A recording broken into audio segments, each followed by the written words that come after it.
Registra tu casillero gratis en Estados Unidos. No importa en qué país te encuentres, envía lo que desees a tus seres queridos en Venezuela, porque con K-Export no existen fronteras.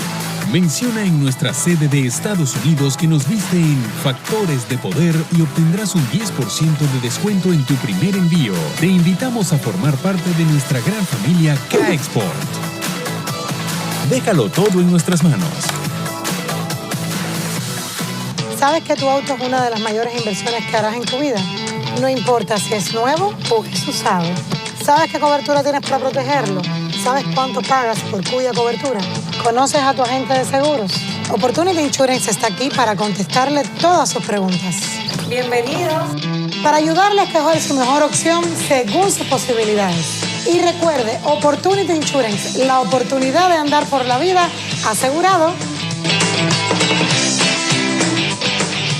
Regresamos con Agárrate. Bueno, ya se acerca el Día de la Madre. Yo te invito a que visites la página web de Maru Consign, porque no hay un mejor regalo que una buena cartera de diseñador. Eso además se revaloriza con el tiempo. Y Maru Consign tiene bellezas en carteras de diseñador. Su origen está certificado, están en perfecto estado. Lo mejor de Maru Consign es el precio de sus carteras y te la van a enviar a cualquier parte del mundo, excepto a Asia. Pero además, Maru también te va a ofrecer unos Rolex originales, también certificados. Así que visita la página web, que seguro vas a encontrar el mejor regalo para el Día de la Madre.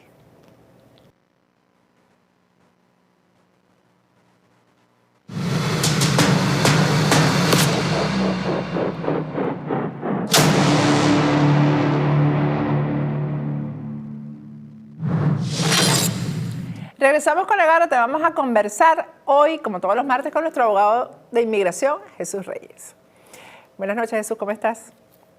Bien, bien, gracias a Dios. Aquí, bueno, ya con varios viajes ya que hemos hecho por nuestra conferencia que estamos haciendo, y estoy un poquito cansado, pero a la vez bien contento de conocer tanta gente linda en todas estas ciudades que hemos estado yendo.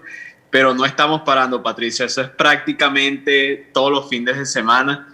Si acaso uno que dos que tenemos un pequeño break, pero es ir a varias ciudades y ofreciendo estas conferencias que, bueno, hemos tenido la oportunidad de compartir con mucha gente linda de nuestra comunidad. Ahorita estuvieron en California, ¿no?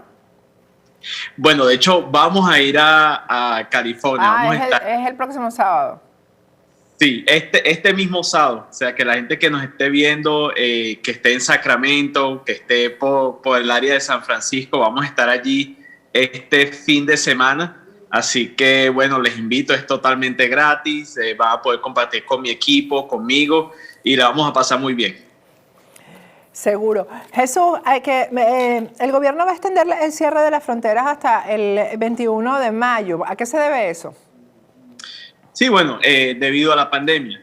Sabemos que todavía está la situación, que gracias a Dios ya está las vacunas, muchas personas se están vacunando. De hecho, el gobierno no está poniendo peros para personas del extranjero que se vengan a vacunar. Antes sí era un problema, ya hay tantas vacunas que ya no es un problema. De hecho, hasta turistas se pueden vacunar, pero sin embargo, sabemos que todavía sigue el tema de la pandemia, todavía sigue el problema del coronavirus, y por ende, y esto es algo que tanto republicanos, si hay algo que republicanos y demócratas están de acuerdo en eso, es proteger la frontera en ese sentido.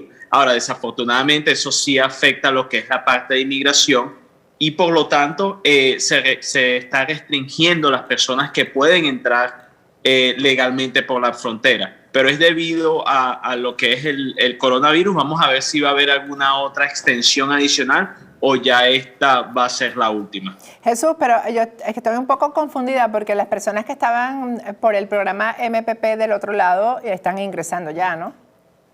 Sí, entonces de hecho hay varias excepciones a esta regla. Entonces sabemos, por lo menos las personas bajo el programa de MPP, ciertamente por grupos pequeños están poco a poco entrando a los Estados Unidos. También sabemos que ciudadanos americanos, lógicamente residentes legales, familiares de ciudadanos americanos, familiares de residentes legales, inmigrantes esenciales que inmigración considera como personal esencial, ellos también están siendo permitidos ingresar a los Estados Unidos, como también, y esto se ha visto mucho en las noticias, jóvenes desamparados, aquellos jóvenes que desafortunadamente fueron abandonados en la frontera, o muchos de ellos vienen solos o los deja un coyote o de forma ilegal. Los Estados Unidos sí está procesando a estos niños en la frontera y están en ciertos casos haciendo excepciones a lo que es la regla general de lo que está pasando, y están dejando ciertos individuos. El promulgamiento, digamos, oficial es que está cerrada con ciertas excepciones y a discreción de oficiales de fronterizos. Sobre la vacuna, además, escuché, Jesús, que creo que en las detenciones de inmigración están colocando la vacuna. Empezaron a colocarla. Sí, entonces tengo entendido que eso está pasando. Ahora es algo que sí tuviera que confirmar, pero ciertamente es algo que ya está, lo que es la vacuna. Hay muchísimas de estas vacunas, y lo que antes era un problema que no habían suficientes, ahora es todo lo contrario. Tanto así que, como bien dije, cambió lo que es el panorama de las vacunas y las personas que se están haciendo estas vacunas, y ya el gobierno no está tan estricto para las personas que lo quieran tener. Entonces no me sorprendería que se esté ofreciendo en centros de detención de inmigración. ¿Qué pasa con, volviendo a lo de los niños, Jesús? Estos niños que llegan a la frontera, ya hemos visto varios casos, ¿qué pasa con ellos? ¿Qué hace el gobierno con un niño que no tiene familiares aquí, aunque generalmente tienen a alguien, ¿no?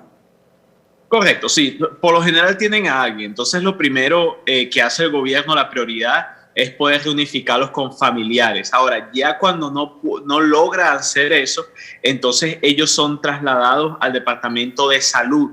En sí, aunque el primer contacto que tienen con autoridades migratorias es con la patrulla fronteriza, después ellos son trasladados ya a centros, ya a orfanatos o el Departamento de Salud de los Estados Unidos, y es ahí cuando a ellos se les da cuidado tanto médico, se le da apoyo legal, y bueno, se le está haciendo un seguimiento a estos niños para poder ayudarlos. Entonces ellos terminan allí. Ahora, cuando se determina que estos niños, y sabemos que muchas personas, de hecho muchas familias en Centroamérica han pasado por esta situación, niños en Centroamérica, también en Venezuela se ha visto muchos casos, que son niños tan pequeños que no se pueden comunicar con los familiares, o se determina que estos niños han sido víctimas de abuso, negligencia o abandono. Existe un amparo que se le conoce como una visa juvenil, que básicamente le permite a estos niños poder autopedirse para propósitos de la residencia. Para que esto pase, una corte de familias, una corte de dependencia, tuviera que determinar que este niño efectivamente fue abandonado, fue abusado. Entonces, para que ya entonces inmigración pueda comenzar el proceso de poder otorgarle la residencia a estos menores. Lógicamente, los padres, si este es el caso, en la gran mayoría de los casos ellos no pueden calificar para algún amparo debido a que el hijo ahora tenga una residencia. Jesús, y no comentamos porque ocurrió durante esta semana, después de que hablamos el martes, esto que también favorece a los venezolanos, que ahora los estudiantes venezolanos aquí en Estados Unidos se les va a permitir trabajar, que yo creo que con ninguna comunidad se ha hecho eso, ¿no?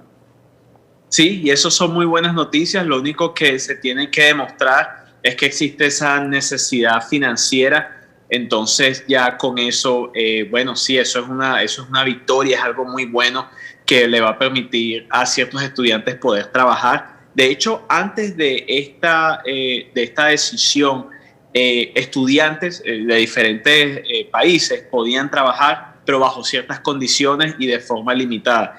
Ya con esta medida, entonces tienen más oportunidades o más libertad de poder trabajar y continuar sus estudios. ¿Qué va a pasar con, si está ocurriendo esto en la frontera, qué pasa con los casos de asilo? Sí, entonces, como habíamos hablado ahorita, los únicos casos de asilo, los únicos casos de asilo de forma legal, oficial, que el gobierno está tomando ahorita o que está procesando son los casos de MPP. Sin embargo, conocemos, y estoy seguro también has escuchado muchos de estos casos, Patricia, y muchos de nosotros conocemos personas que han podido pedir asilo en la frontera, y aunque no vengan con niños, muchas veces son procesados y son dejados pasar. Ahora, lo que es la regla oficial es que no se puede. Que no se puede, que supuestamente son los casos de MPP, pero sabemos que extraoficialmente Inmigración está haciendo ciertas excepciones y sí ha permitido ciertas familias, de hecho hemos escuchado que muchas familias de Venezuela que han ido a la frontera, han pedido asilo y han sido permitidos pasar. No quiero decir que eso es lo que está pasando, pero sí se han visto estos casos. ¿Qué opciones hay para los venezolanos que están calificando al DED o al TPS y que están en este momento detenidos, Jesús? Sí, entonces ya en este momento, y lo digo y quizás al decir esto, la gente va a decir, bueno, pero ¿cómo así? Pero no debería haber ningún venezolano ahorita que califique un TPS. Debería estar detenido ya, ¿no?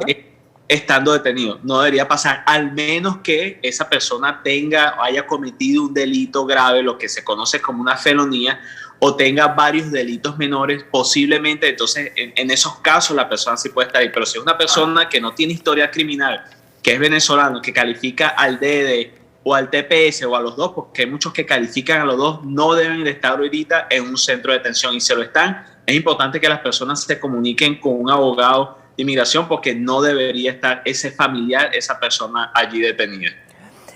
¿Sabes que he escuchado muchos casos, Jesús, en estos días venezolanos que ya les escucharon y les aprobaron el miedo creíble y no los ponen en libertad? ¿Cuánto tiempo transcurre entre la aprobación del miedo creíble y la libertad?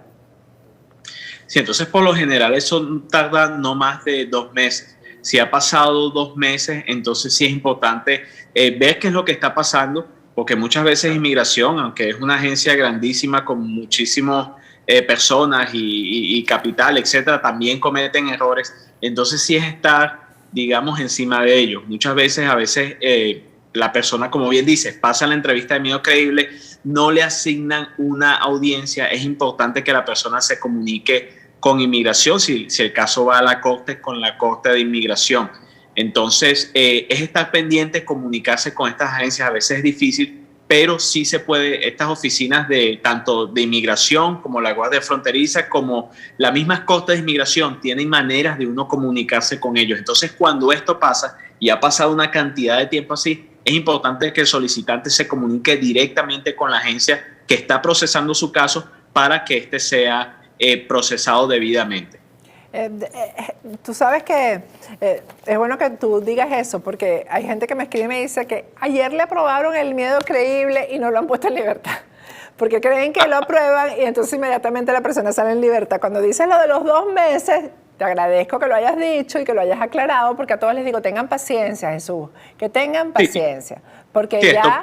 Puede durar 2 meses y es totalmente normal. De hecho, han habido casos que ha durado un poco más, pero con tal de que Inmigración se comunique con el aplicante. Exacto. O con el abogado del aplicante y le explique por qué está pasando eso y cuándo la persona va a estar delante de un juez de Inmigración. Muchas veces o son puestos en libertad, otras veces no, pero ya van a tener sus audiencias. Lo importante es poder comunicarse con los agentes de Inmigración que están procesando el caso.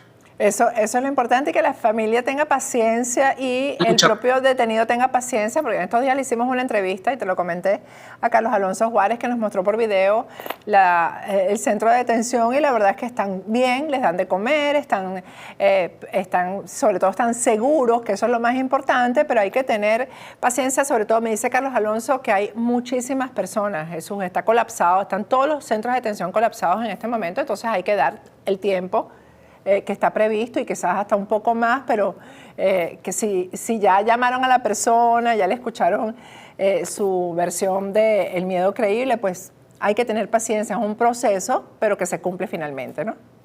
Definitivamente que sí, y de hecho si ya pasaron, si tuvieron esa entrevista de miedo creíble y saben que ya la pasaron, tienen la mitad de la batalla ganada. Así o sea, que esas son buenas noticias, y lo dice muy bien. O sea, ya hay que armarse de paciencia ya para el próximo paso. Hay personas que ni siquiera ganan esa entrevista, o sea, que hay personas que están en una peor situación o que ya fueron deportadas expeditamente.